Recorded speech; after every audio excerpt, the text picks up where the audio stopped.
Hello everyone. நம் உடம்பில் இருக்கக்கூடிய மிக முக்கியமான சத்துக்களில் ஒன்று இரும்புச்சத்து. நம் உடம்பில் புதிய இரத்த சிவப்பணுக்கள் உற்பத்தி செய்வதற்கும் நாம் சுவாசிக்கும் ஆக்சிஜனை உடல் முழுவதும் எடுத்து செல்வதற்கும் மிகவும் அவசியமான சத்து இந்த இரும்புச்சத்து. இந்த இரும்புச்சத்து உடம்பில் குறைவாக இருக்கும்போதுதான் இரத்த சோகை அப்படின்னு சொல்லக்கூடிய அனிமியா பிரச்சனை அவதிப்படுவார்கள். அதிலும் குறிப்பாக கர்ப்பிணி பெண்கள், பாலூட்டும் தாய்மார்கள் மற்றும் மாதவிடாய் கோளாறு உள்ள பெண்கள் என ஆண்களை விடவும் பெண்கள் தான் இந்த இரும்புச்சத்து குறைபாட்டால் அவதிப்படுவார்கள். இந்த இரும்புச்சத்து உடம்பில் குறைவாக இருக்கும்போது பார்த்தீங்கன்னா அதிக சோர்வு, எந்த வேலையும் செய்ய மனமின்மை, பசியின்மை, பதட்டம், மூச்சு விடுதலில் சிரமம் மற்றும் முகம், கை, கால்களில் இருக்கும் நகங்கள் வெளுத்து காணப்படுதல் போன்ற பிரச்சனைகளால் அவதிப்படுவார்கள். இது போன்ற பிரச்சனைகள் வராமல் தடுப்பதற்கு மருந்து மாத்திரைகள் எடுத்துக்கணும் அப்படின்னு அவசியம் இல்லை. நாம் அன்றாடம் சாப்பிடக்கூடிய உணவுகளில் இரும்புச்சத்து அதிகமுள்ள உணவுகளை நாம் சாப்பிட்டு வந்தாலே மிக எளிதாக இந்த இரும்புச்சத்து குறைபாட்டை குணமாக்க முடியும். இன்னைக்கு இந்த வீடியோல இரும்புச்சத்து அதிகமுள்ள சிறந்த 10 உணவுகள் என்ன அப்படிங்கறது பத்தி தாங்க பார்க்க போறோம். 1. ஈரல். அசைவ உணவுகளில் பார்த்தீங்கன்னா ஈரல்ல தாங்க அதிகப்படியான இரும்புச்சத்து இருக்கு.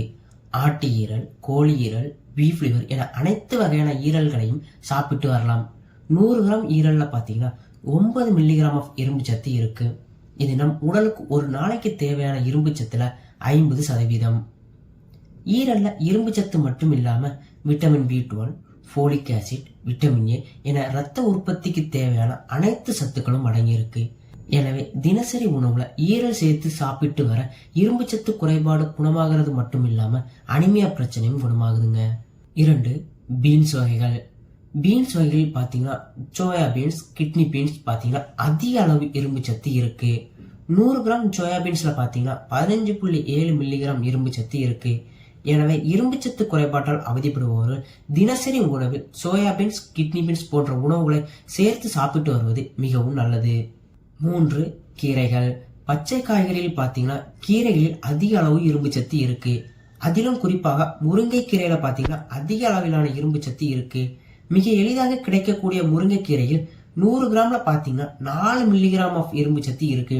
எனவே இரும்பு சத்து குறைபாட்டால் அவதிப்படுபவர்கள் தினசரி உணவுல கீரையும் சேர்த்து சாப்பிட்டு வர்றது மிகவும் நல்லதுங்க. 4. பீட்ரூட். காய்கறிகளில் பீட்ரூட்டில் நல்ல அளவிலான இரும்பு சத்து இருக்கு. 100 கிராம் பீட்ரூட்ல பாத்தீங்கன்னா 0.8 மில்லிகிராம் இரும்பு சத்து இருக்கு. இரும்பு சத்து மட்டும் இல்லாம விட்டமின் சி அதிக அளவில் இருக்குங்க.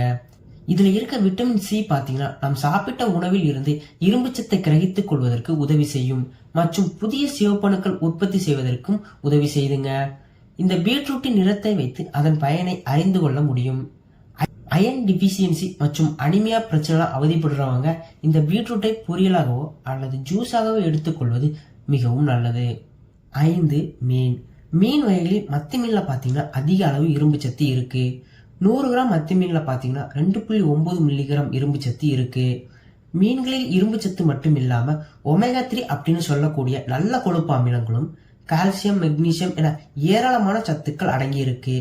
விலை மலிவாக கிடைக்கக்கூடிய மீனும் கூட இரும்பு சத்து பிரச்சனை அவதிப்படுபவர்கள் மீனையும் தவறாமல் உணவில் சேர்த்து கொள்ள வேண்டும். 6. மாதுளை மற்றும் ஆப்பிள். பழங்களில் பாத்தீங்கன்னா மாதுளை மற்றும் ஆப்பிள்களில் நல்ல அளவிலான இரும்பு சத்து இருக்கு. 100 கிராம் மாதுளை மற்றும் ஆப்பிள்ல பாத்தீங்கன்னா 0.3 மில்லிகிராம் ஆஃப் இரும்பு சத்து இருக்குங்க. இந்த பழங்களில் இரும்பு சத்து மட்டும் இல்லாம ரத்த உற்பத்திக்கு தேவையான ஏராளமான சத்துக்கள் அடங்கி இருக்கு. இரும்பு சத்து குறைபாடு காரணமாக ரத்தம் குறைவாக இருக்கிறவங்க காலை வெறும் வயிற்றில் மாதுளை மற்றும் ஆப்பிளை சாப்பிட்டு வர மிகவும் நல்லது. 7. பூசணி விதை. 100 கிராம் பூசணி விதைகளில் பாத்தீங்கன்னா 9 மில்லிகிராம் இரும்பு சத்து இருக்கு. இது ஒரு நாளைக்கு நம் உடலுக்கு தேவையான இரும்பு சத்துல 50% இரும்பு சத்து. இந்த இரும்பு சத்து குறைபாட்டால் அவதிப்படுபவர்கள் ஒரு டம்ளர் வெதுவெதுப்பான நீரில் 1 ஸ்பூன் பூசணி விதை பொடிகளை சேர்த்து சாப்பிட்டு வர இந்த இரும்பு சத்து குறைபாடு விரைவில் குணமாகும். 8. நட்ஸ் வகைகள். நட்ஸ் வகைகளில் பாத்தீங்கன்னா எல்லா வகையான நட்ஸ் வகைகளிலும் நல்ல அளவில் இரும்பு சத்து இருக்கு. அதிலும் குறிப்பாக பாதாம் மற்றும் வேர்க்கடலையில் பாத்தீங்கன்னா அதிக அளவிலான இரும்பு சத்து இருக்கு. 100 கிராம் பாதாமில் 4.8 கிராம் இரும்பு சத்தும் 100 கிராம் வேர்க்கடலையில் 3.9 மில்லிகிராம் இரும்பு சத்தும் இருக்கு. எனவே இரும்பு சத்து குறைபாட்டால் அவதிப்படுபவர்கள் ஒரு கையளவு பாதாம் மற்றும் வேர்க்கடலையில் சாப்பிட்டு வர இரும்பு சத்து குறைபாடு விரைவில் குணமாகும். 9. உலர் திராட்சை மற்றும் பேரிச்சை பழம். இந்த 2 உலர் பழங்களிலும் பாத்தீங்கன்னா நல்ல அளவிலான இரும்பு சத்து இருக்கு.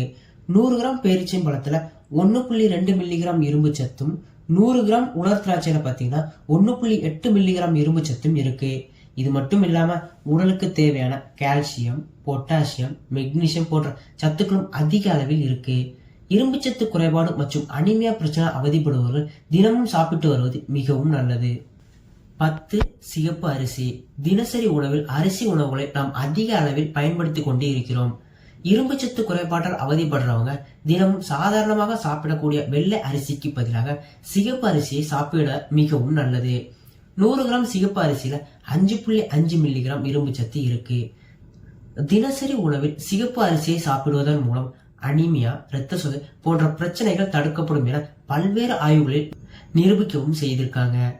எனவே இரும்பு சத்தை அதிகரிக்கணும் அப்படின்னு நினைக்கிறவங்க இதுவரைக்கும் பார்த்த 10 உணவுகளை சாப்பிட்டு வருவது மட்டும் இல்லாம விட்டமின் சி அதிகம் உள்ள சிட்ரஸ் பழங்களையும் சாப்பிட்டு வரணும்.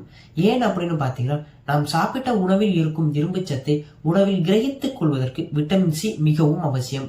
எனவே இரும்பு சத்து உணவுகளுடன் சேர்த்து விட்டமின் சி அதிகம் உள்ள உணவுகளையும் சேர்த்து சாப்பிட்டு வருவது நல்லது. அடுத்து பாத்தீங்கன்னா, இரும்பு சத்து அதிகம் உள்ள உணவுகள் சாப்பிடும் போது டீ, காஃபி குடிப்பதை தவிர்க்க வேண்டும். டீ, காஃபியில் இருக்கக்கூடிய மூலப்பொருட்கள் இரும்பு சத்து உடம்பில் போய் சேருவதை தடுக்கும். நன்றி.